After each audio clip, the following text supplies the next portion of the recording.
여러분, 능치 못함이 없는 믿음이란 무엇일까? 한 번쯤은 아마 교회 다니면 생각해 볼 수 있는 말일 텐데요. 참 말만 들어도 벅차지 않습니까? 능치 못함이 없는 믿음. 이 믿음이 있기를 주 이름으로 축복합니다. 근데 그 믿음이 결국 성경에서 말하는 어떤 맥락이 있고 또 성경이 의도하는 믿음이 있겠죠. 그것을 우리가 좀 오늘 살펴보려고 합니다. 여러분, 한 주 동안 또 고생 많이 하셨을 텐데 우리 옆에 사람과 이렇게 한번 응원하면서 인사하겠습니다. 한 주 동안 고생 많으셨습니다. 네.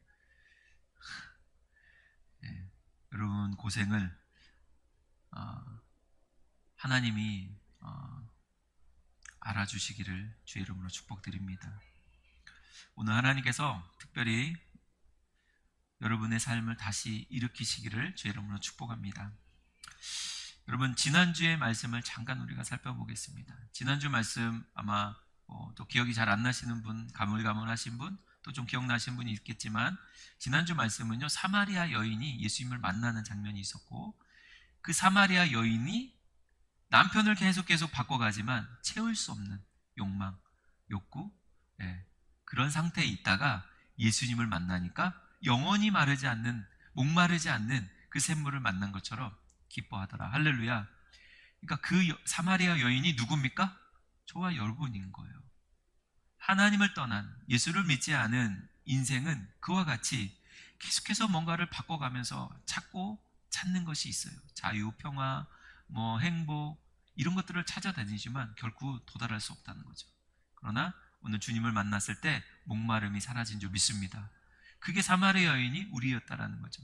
그런데 오늘 38년 된 중풍병자도 마찬가지 의미와 상징을 갖고 있다라는 거예요. 성경에서 오늘 38년 된 이 중풍병자 이야기를 하는 거는 그런 의미 쪽으로 우리가 발견해야 되는 거예요. 사실 제가 이번 이 요한복음을 시작하게 될 때 처음에 7가지 표적을 먼저 나눴기 때문에 이 본문은 전에 한번 다뤘던 본문이에요. 언제 다뤘을까요? 기억이 잘 안 나시죠? 저도 다뤘긴 했는데 언제쯤 했는지 저도 살펴보니까 5개월 전에 제가 나눴더라고요. 5시간 전에도 기억이 안 나는데 5개월 전 거는 아예 상상할 수 없죠. 근데 저도 한번 찾아보니까 이런 3가지 포인트가 있었어요. 첫 번째는 헛소리 하지 말자. 예수님이 우리한테 낫고자 하느냐? 그런데 이 38년 헛소리 하고 있는 거예요. 사람이 없다. 나를 좀 누가 넣어줘야 되는데. 그래서 여전히 주님 안에 왔을 때 주님을 바라보지 못하고 내 인간적인 방법과 어떤 내가 인간적인 생각으로 자꾸만 뭔가를 해결하려고 하고, 그게 이제 죄송하지만 헛소리라는 제가 그냥 표현을 했는데 헛된 소리죠. 예수님을 바라보길 축복합니다. 그리고 나서 두 번째는 뭐냐면 일어나라. 여러분의 상처의 자리에서 일어나시기를 축복합니다. 쓴뿌리, 아픔, 고통에서 일어나시기를 축복합니다. 여러분, 38년보다 더 오래된 아픔도 해결될 줄 믿습니다. 그런 말씀 나눴고, 마지막 걸어가라. 걸어가라는 것은 예수님을 떠나서 가라는 게 아니라 예수님 앞에서 네가 나았음을 확인해봐라. 왔다 갔다 해봐라. 그래서 증명해라. 그것이 내 인생의 가장 신나는 일이다. 할렐루야. 이제 좀 가물가물했던 게 좀 기억나시죠? 그런 메시지를 전했는데, 오늘은 또 다른 같은 본문이지만 그 이후의 일들을 조금 더 첨언하면서 그러면 이 본문이 우리에게 주는 또 다른 메시지는 무엇인가 살펴보기를 원하는데요. 특별히 오늘 38년 된 중풍병자의 이 존재는 하나님을 떠난, 예수님을 믿지 않는 삶의 실존을 온전하게 그려내고 있는, 담아내고 있는 존재로서 우리에게 성경이 말씀하고 있다는 거예요. 38년 동안 여러분 누워있다고 생각해 보세요. 한 38분 동안 여러분 앉아있는 것도 힘든데 38년 동안 누워있으면 생각만 해도, 나중에 보시면 알겠지만 38년 동안 그냥 누워있는 것도 아니고요, 죄 가운데 그렇게 살았던 것 같아요. 여러분, 누워있어도 죄를 지을 수 있다는 거 여러분 믿으시죠? 그럴 수 있어요. 몸이 아프고 죽을 가는데도 죄를 지을 수 있다는 거예요. 그게 우리의 인간의 참 실존인 것 같아요. 여기서 그러면 하나님이 우리에게 주시는 메시지가 뭐냐? 자, 첫 번째 메시지인데요. 한번 제가 이제 자막을 좀 들여보려고. 자꾸 잊어버리니까. 한번 같이 이거 읽어볼까요? 시작. 우리가 할 수 없는 영역일지라도 하나님은 할 수 있음을 믿어야 합니다. 자, 이것이 우리의 첫 번째 준 메시지예요. 다시 한번. 우리가 할 수 없는 영역일지라도 하나님은 할 수 있음을 믿기를 축복합니다. 38년 된 중풍병자 모든 사람이 똑같은 생각을 했어요. 저 사람은 나을 수 없어. 저 사람은 일어날 수 없어. 물이 동할 때에 그때 제일 먼저 들어가면 그때 가능성이 있을 거야 라고 그 베데스다 주변에 있는 사람들은 다 그렇게 생각했을 거예요. 절대 일어날 수 없는 일. 근데 예수님은 단방에 그 사람을 일으켜서 걸어가게 한 줄 믿습니다. 이것은 결국 우리 신앙인들에게 이 메시지를 주는 거 아닙니까? 네가 할 수 없다라고 생각하는 그 일이 내 안에서는 할 수 있다라고 믿어야 된다라는 거예요. 여러분, 이 믿음이 있기를 주의 이름으로 축복합니다. 우리는 이것을 믿는 거가 참 쉽지가 않습니다. 성경은 우리를 이렇게 얘기하는 거예요. 예수님이 아닌 하나님을 떠난 사람들의 특징은 뭐냐면 결국 38년 된 중풍병자라는 이 말은 이코르 뭐냐? 무엇을 할 수 없는 인생. 여러분, 무엇을 할 수 없는 인생이라는 것이 하나님을 떠난 인생이에요. 마치 예전에 이런 비유를 많이 했죠. 물고기가 물을 떠나면 살 수 있어요, 없어요? 마치 그러한 모양이 우리의 모양이다. 이게 38년 된 중풍병자의 모습으로 치환된 거죠. 그뿐인 거예요. 그럼 우리가 어떻게 이해합니까? 예수 떠나면 이런 인생일 수밖에 없겠구나. 그러나 예수님을 만나는 그 순간 일어날 수 없다라고 생각된 그 일이 일어나게 되는 줄 믿습니다. 저는 이 부분이 여러분 믿음 가운데 밖에는 이것을 설명할 수 없고 이것을 체험할 수밖에 없다라는 거예요. 뭐가 체험할 수 있는 요소다? 믿음이라는 거예요. 마가복음 9장을 한번 보겠습니다.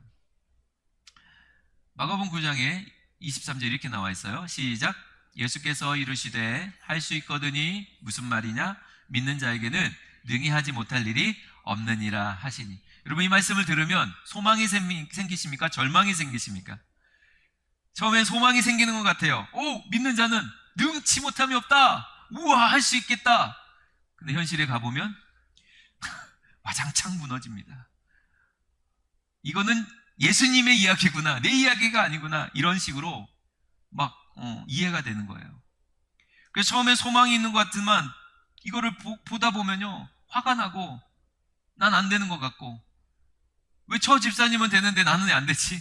비교가 되고, 그런 것들이 이 말씀 안에 사실은 우리가 이해되는 부분 아니겠습니까?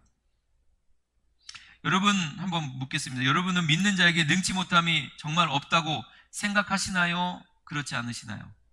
생각하십니까? 믿는 자들은 능치 못함이 없다. 어떻게 생각하십니까? 예수님이 말씀하시잖아요. 할 수 있거든요. 무슨 말이냐? 능치 못함이 없다. 그럼 우리는 결국 예수님 말씀, 이 진리에 의하면 능치 못함이 없는 사람이 된 거예요.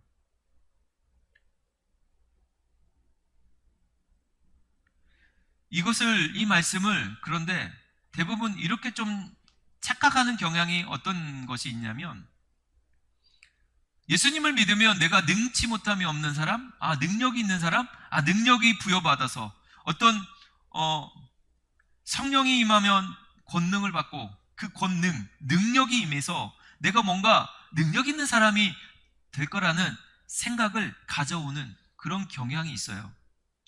그래서 예전에 목사님들이 능력 받아라 막 그랬어요. 받으신 분 한번 나와보세요. 능력 받아라 해갖고 받으신 분 있습니까? 이렇게 현수막을 보니까 능력의 종 김모세 목사, 전주 집회 이렇게 써 있잖아요. 능력의 종. 여러분, 그 파워, 능력, 그것을 하나님이 주신다는 이야기처럼 우리는 많이 오해했던 것 같아요.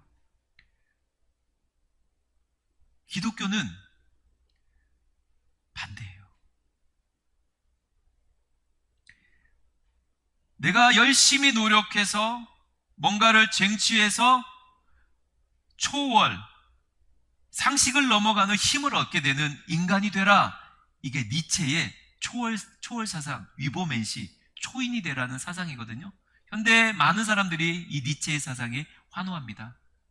그래, 신은 없어. 내가 이 세상, 고통의 세상을 내가 수용하고 능력 있게, 내가 딴 사람한테,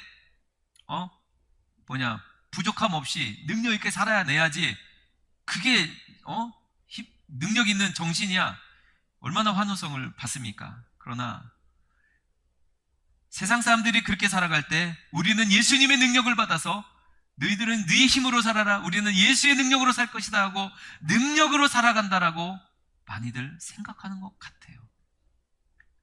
그래서 마치 능력을 받으면 신령한 사람이고 능력이 없으면 신실하지 못한 사람처럼 취급받을 때도 있었던 것 같아요.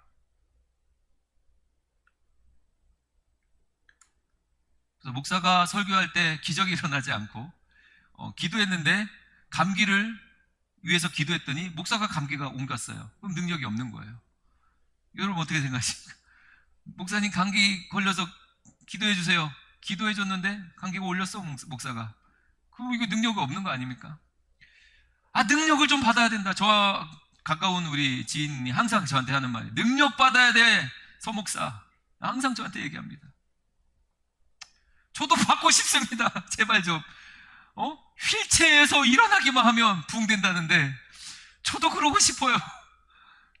근데 오늘 성경은 그런 이야기를 하는 것 같지 않다고 저는 생각이 드는 건 저만의 착각일까요?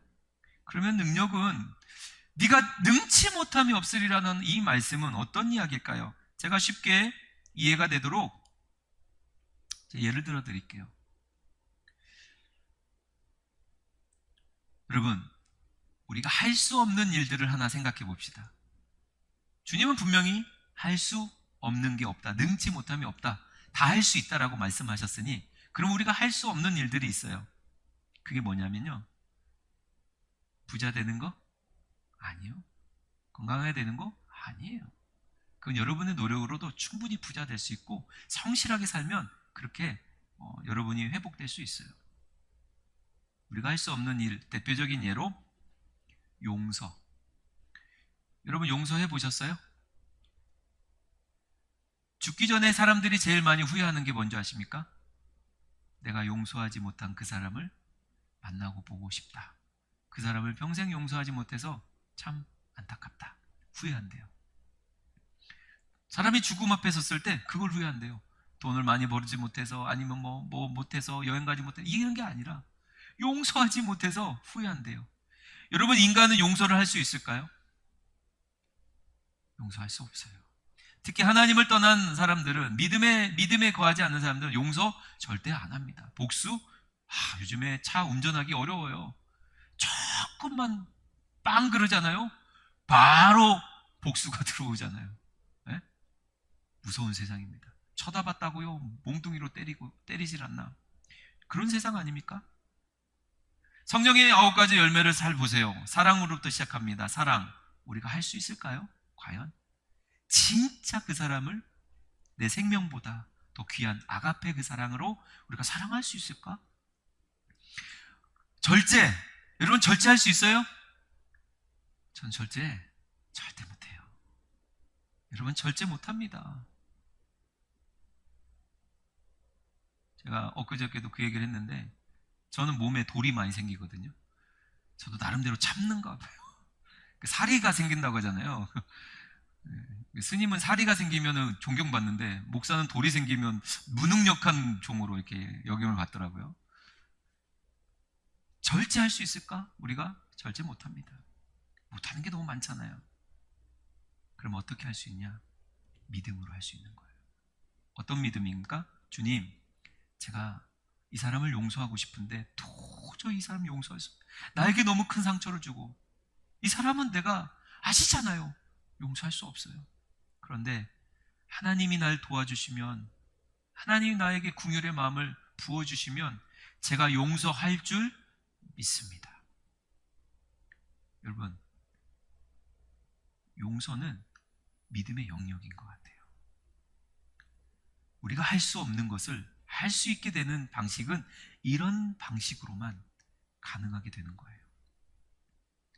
진짜 능력이 뭐냐면 능력을 뭐 받아갖고 위보맨시 초인이 되는 게 아니라 나는 능력이 없습니다 고백하고 하나님이 나의 능력 되어 주시기를 믿는 거예요. 이것이 진짜 능력인 줄 믿습니다. 예수님이 십자가에 못 박히신 그들을 한 번에 쓸어버리지 못해서 십자가에 달린 게 아니에요. 그러니까 한편의 강도가 그러잖아요. 네가 진짜 하나님이면 다 쓸어버려라. 우리를 지금 십자가에서 내려가게 만들어봐라. 그 능력을 세상은 원하잖아요. 말하잖아요. 아니에요.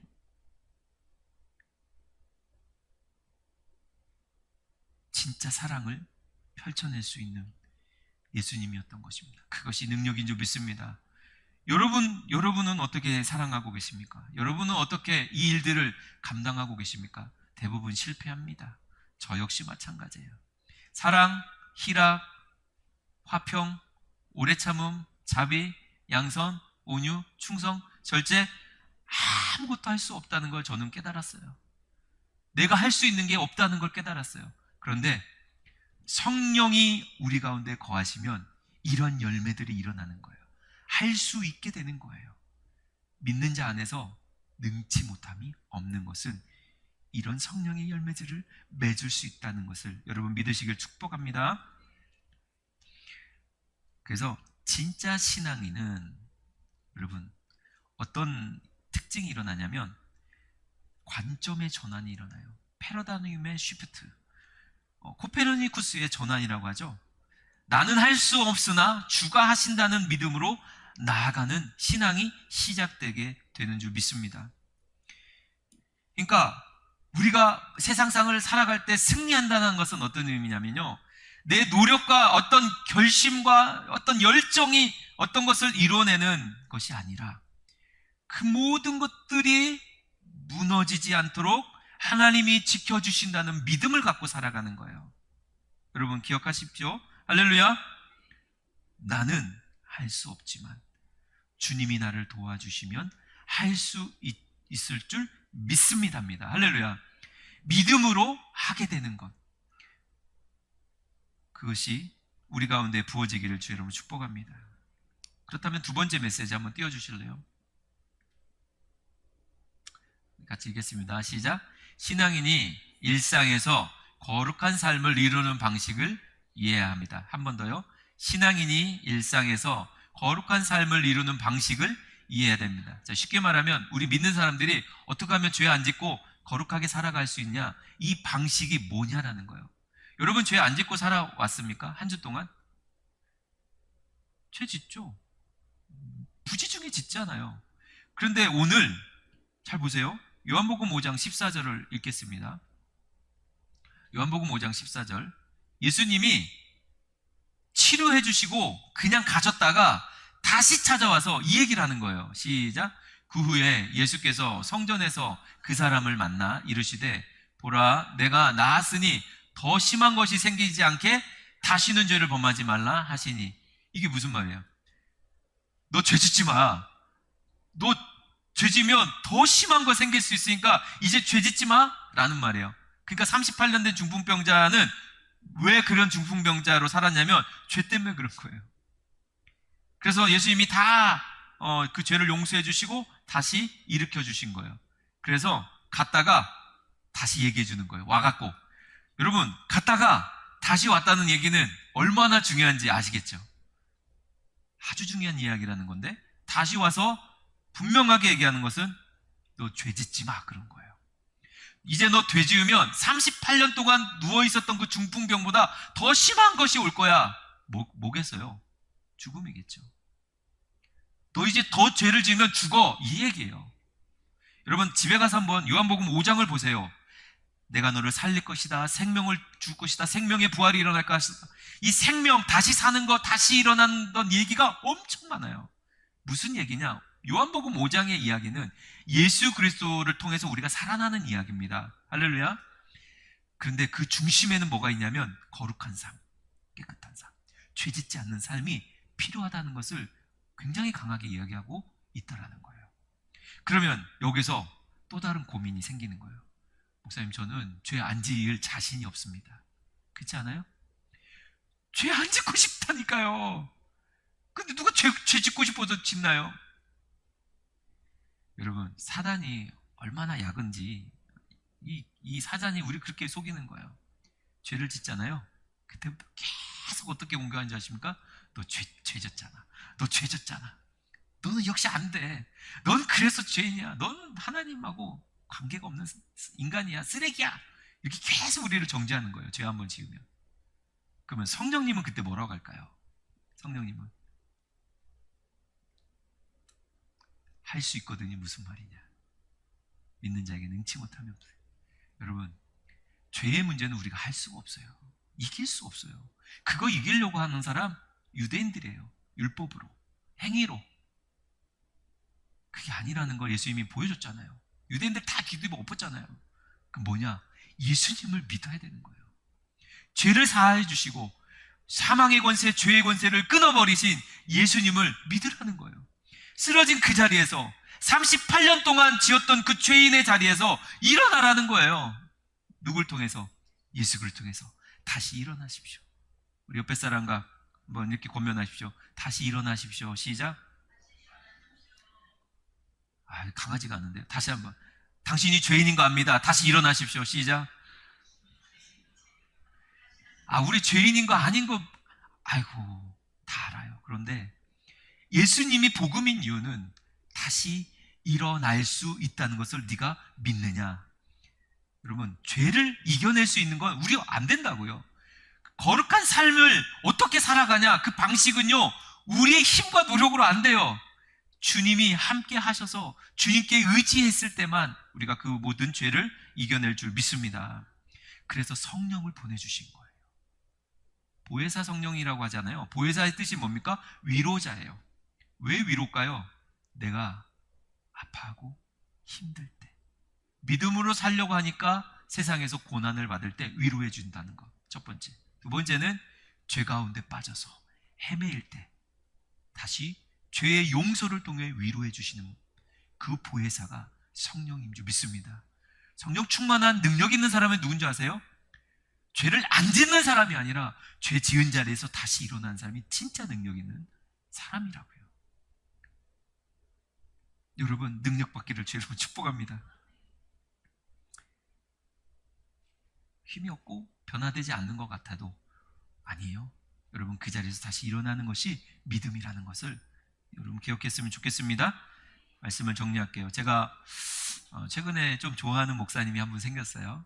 그분 목사님이 재밌는 이야기를 하시더라고요. 교회에는 망하는 교회에, 무너져가는 교회에 두 배가 있대요.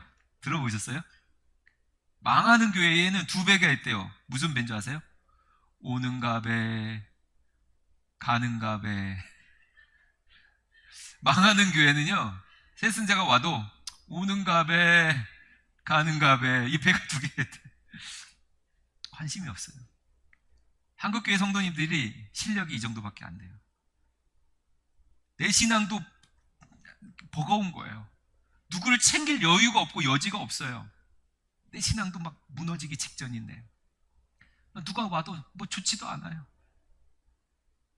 그런 실력이 있는 한국교회에, 망하는 교회 되지 않기를 축복합니다.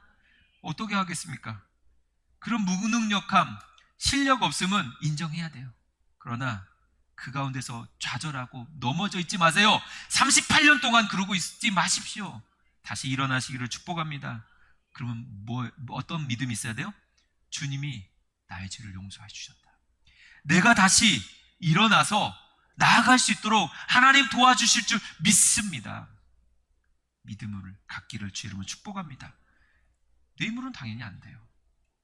두 가지를 오늘 전했죠. 첫 번째는 뭡니까? 예수님 안에서 내가 할 수 없는 일을 주님이 도와주실 것을 믿으시길 축복합니다. 내가 할 수 없는 일은 내가 할 수 없다고 인정하고 주님 도와주십시오. 그게 그리스도인들이에요. 주님께 기도하십시오. 믿음을 가지고. 그러면 여러분, 우리가 할 수 없었던 그 일이 일어나게 된 줄 믿습니다.